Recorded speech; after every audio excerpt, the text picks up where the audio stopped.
Let's talk about cravings and a very simple five-step approach that can be quite dramatic in our understanding of cravings and emotions, and that you don't have to be victim of these feelings that sometimes we feel like we just can't stop. When I work with patients, many times like I can't stop the cravings. I resist them and they overwhelm me. It's almost like it's a hot potato. It's so hot you can't hold it or you can't control it.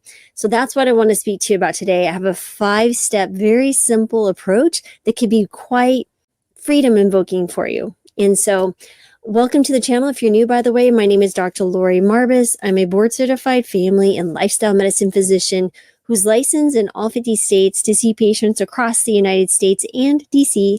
I love to work with people who are struggling with chronic disease, weight loss struggles, and just looking for a different approach outside of the typical American sick care system. They still utilize medications, of course, if needed, but we approach it in a holistic manner. So let's dive in today into the five-step simple approach to overcoming cravings. Let me grab my notes here. All right. So first of all, cravings. Oh my goodness, right? They often hit when you're stressed, you're bored, maybe even celebrating, whispering, just one more bite won't hurt. But cravings are rarely about food. They're usually tied to emotions. But the good news is you really don't need to have superhuman willpower to overcome them. Instead, you can use a powerful method to release resistance and regain control. And that's what we're going to talk about today. Step one is understanding the craving. Okay, so every craving has an emotional root. You might be reaching for chips because you're stressed or craving ice cream when you're actually feeling lonely. The food is just a stand-in for the comfort, joy, or calm you're actually truly seeking. Here's an example. So imagine you've had a tough day and your brain shouts, chocolate. Mine would be chocolate mint cookies from the Girl Scouts. But what you really need isn't chocolate, it's stress relief, right? It's relief from the stress. Step two is flip the script, right? So ask yourself this very simple question. What's the opposite that I'm feeling? So cravings are fueled by negative emotions, right? We describe stress, guilt, boredom, or loneliness. So identifying the one opposite positive emotion gives your brain a new, healthier target. Okay, so examples could be the opposite of stress is calm. The opposite of loneliness is connection. The opposite of boredom is excitement. So the opposite of guilt is forgiveness. So when you pinpoint the positive emotion, you unlock the ability to shift your focus and take control. You see, so we're going to shift from the negative emotion that's pushing the craving to get in front of you to the opposite. The very simple shift. It's just a question of what is the opposite I'm feeling right now. Step three is feel the opposite emotion. So this is where this shift happens. Imagine how you would feel if you were calm. Sitting on a beach, listening to the oceans, sitting on a mountaintop, meditating, joyful, being with family, riding an exhilarating roller coaster, whatever that is for you, or feeling connected, hanging out with the loved ones over dinner, walking with your spouse on the beach, holding hands. Let yourself experience that positive emotion. Feel it, imagine it, and close your eyes and recall that moment in your life when you feel it deeply. Okay, so another example would be if you want to feel calm, think of maybe a peaceful walk in nature or a quiet moment with someone you love. Let that memory fill your mind and your body. Try to visualize the sensation that you had at that time. And even if it feels faint at first, I promise it will grow. Step four is release the resistance to the positive emotion. So sometimes when you're trying to shift to that positive emotion, it feels really difficult. But that's because we often resist letting go of the negative emotion that started this whole thing to begin with. So maybe you think, I don't deserve to feel good, or this won't work. That's okay. You acknowledge those thoughts and you let them flow, right? You don't fight them. You just like, I hear you. You can go now, right? This is as simple as that. So to release resistance, take a deep breath and exhale tension. You can almost feel like you can take a deep breath and you're exhaling whatever that resistance is, whatever it is that you're seeing, that negative nanny, crazy roommate saying in your head. Say to yourself, I'm open to feeling calm, joyful, or connected, whatever is that positive emotion that you've identified. Then visualize those negative thoughts passing like clouds in the sky. Acknowledge them, but don't hold on to them. It's just like how you can watch a sunset and the sun begins to, go beyond the horizon. You can no longer see it. That is exactly what you're doing with these negative emotions. You're just going to allow them to pass and just watch them float by. It's like the river. You're stepping out of the river and watching the river go on by. You can just imagine it being a leaf on the river. Maybe it's the boredom, or I can't do it, or I won't feelings. And you just watch that leaf just float on by. Take those words with them. You can put those thoughts, that statement, write it on the leaf, set it on the river, and let it go.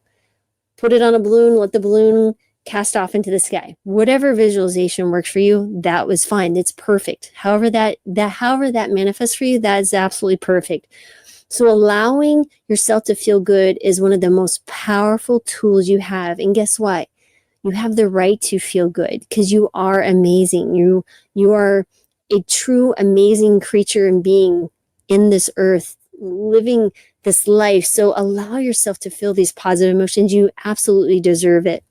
Step 5 is replace the craving with a positive action. So once you've kind of shifted, you begin to shift to that positive emotional state, the craving really does loosen its grip.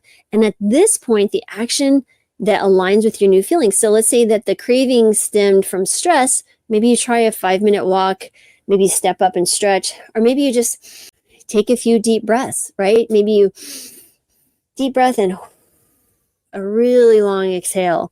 If boredom triggered it, maybe you pick up a hobby. Like I like to draw. Maybe you want to sketch something or do a quick workout. Maybe you do a couple of squats, or maybe you call a friend. If loneliness was a culprit, connect with someone who makes you feel loved and valued. Call someone up, text them. Do something in that realm of that positive emotion. And then these actions will reinforce the positive emotion and create those healthier habits over time. And so why does this work? So remember, cravings aren't about the food itself. They're the body's way of asking for emotional relief because we created this habit of eating, high dopamine triggering foods like ultra processed foods, sugary foods, salty, high fat processed foods, instead of actually paying attention to what our emotional needs are. What is those emotions telling us? So when you identify the true need and give yourself that positive emotion you're seeking, the craving diminishes naturally. So this approach isn't about suppressing cravings or forcing yourself to resist. Instead, it's about letting go of the emotional pull and choosing freedom. So the more you practice, I know it seems crazy, but it really does work. The easier it becomes to shift from craving to calm, say from guilt to growth, from loneliness to connection. And then over time, you find yourself in control of choices and not the other way around. So quick recap, 5 steps. Identify the negative emotion behind the craving. 2, name the opposite positive emotion you want to feel. 3, visualize and deeply feel that positive emotion.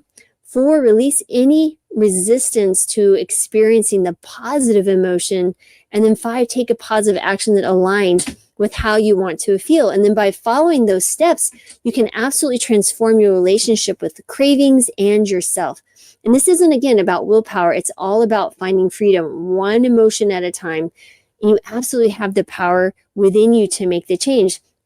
Just let the process guide you to a healthier, more empowered life by making a different choice, deciding, I understand this is an emotion, but I can choose a different emotion. And this also brings about the powerful nature of mindfulness. You're becoming mindful and making a choice, right? You're not just following a mindless choice, you're making a mindful choice. So this is how we can really combat the cravings. I hate the word combat because it feels like you're resisting it. Transform, transmute, use alchemy in a sense to move from a negative to a positive emotion. and it can absolutely work. So those are the type of things we like to talk about and feel in community. If you're really struggling, you're looking for more help, especially on your plant-based journey, maybe you're struggling with some negative emotions about that journey because maybe you're having some social implications from this and struggling, I have 2 great resources for you. Down below in the links, there's the Healing Kitchen, which I run with Brittany Giroudi. It's a loving community, and we meet every single week live. She brings 2 delicious recipes to the table, and I answer medical questions.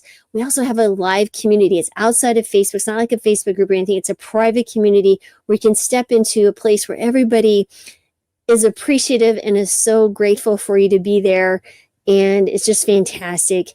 We also do live workshops. All of them are recorded. You can watch them later if you can't make them. You have access to all the recipe vault and all the past recordings, all the workshops that I've done, ebooks on osteoporosis, menopause. We're doing one on habits next month. We've done longevity, all these different things that cholesterol, people that are struggling, trying to answer those questions. So definitely check it out. The link is below. We'd love to have you as part of the community. And second is our book is coming out. Yay! The Plant-Based 101. It's the ultimate guide to mastering the plant-based diet.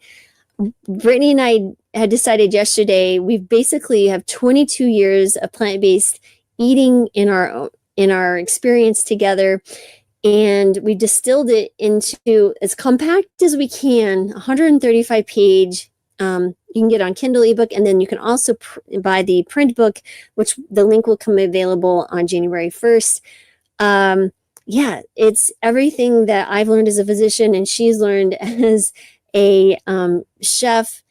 It's incredible. Also in the Healing Kitchen, we just launched our Plant-Based 101 course too, by the way. We have an entire course based on this book. And so definitely check that out. We try to make it as cheap as possible. It's very image rich in the print edition, so that's a bit more expensive. So we apologize for that. We're going to try to make additional books that we have planned coming out later this year, a little less image heavy, except for like her recipes. But we just had fun with that. So, but the Kindle edition is very affordable. So hope you guys will check it out. If not, please share this with someone you think might be helpful. That would be great. If you're new to the channel, please again, subscribe, like, comment, tell me how you deal with cravings, or if you found something else that works even better, please share with the community here. And as always, I'm so grateful for you being here. I'm just so grateful. Thank you for being here. I'm sending joy, love, and healing your way. And as always, I pray for you that you find whatever you need in this channel or elsewhere. I hope at least points you in the right direction. So thanks everyone for being here, and we will see you next time.